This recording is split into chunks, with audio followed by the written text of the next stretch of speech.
My name is Troy Roberts, and the name of my book is Next Move, My Terrible, Wonderful Bipolar Life.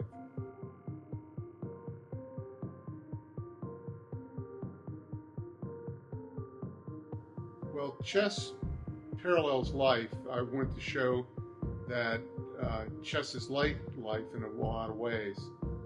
Chess, you make decisions that are going to alter the game for the worse or better. In life, it's the same things. You can make life-altering decisions that have repercussions for years to come.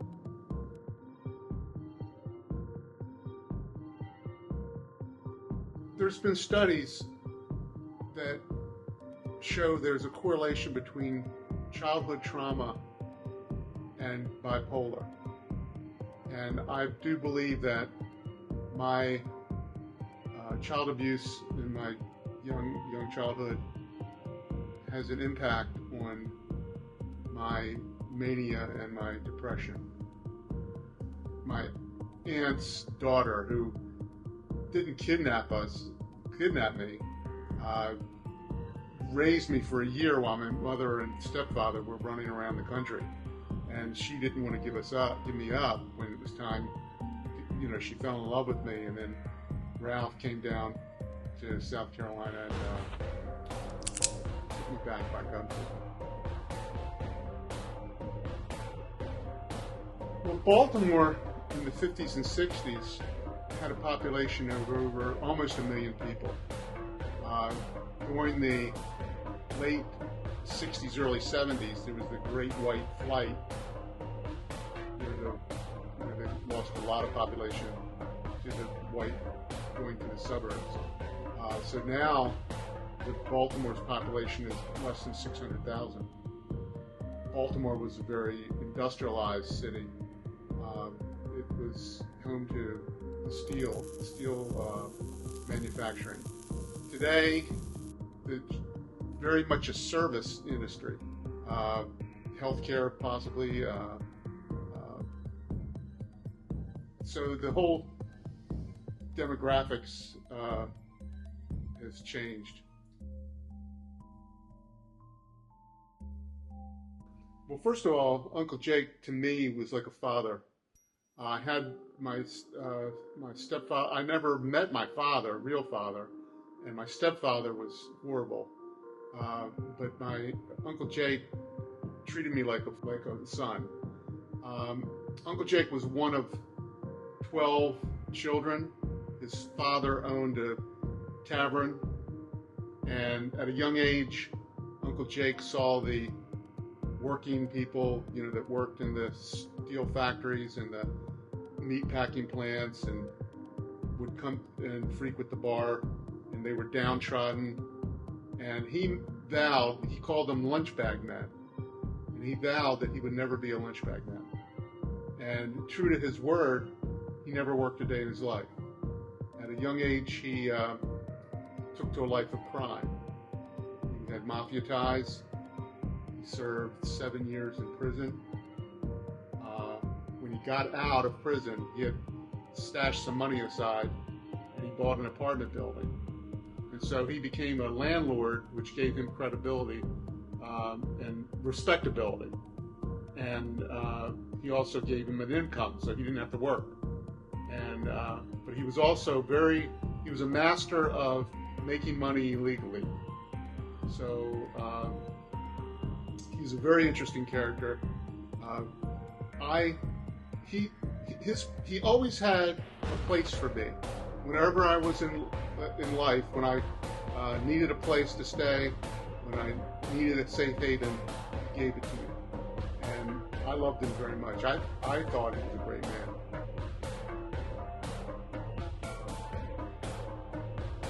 Well, it changed everything for me, because I didn't understand my actions. I did things that were irrational. I did things that had no explanation. I thought I did things that were bad. I mean, I did some bad things. I did some risk-taking things. I thought I was a bad person. And I blamed a lot of my behaviors for just being a bad person. But when I found out that I was bipolar, it explained a lot of my actions. And so I didn't have the guilt that I had associated with. Also, I was put on medicine, and that made a big difference in my life. I didn't have the highs and the lows. My wife still says I'm crazy, but it really changed my life being on medicine. And I would highly, strongly urge anyone that has bipolar to get the right mixture of medicines. Moving to New York was like the Wizard of Oz. It was like Dorothy in Kansas. It was filmed in black and white. Then she went to Oz. It was color. That's what happened to me in New York. I just completely blossomed in New York. I worked at the premier decorative hardware and plumbing showroom in the country. I was their #1 salesman. I met Margaret, who's a beautiful woman. She did modeling. I played the best chess players in the world.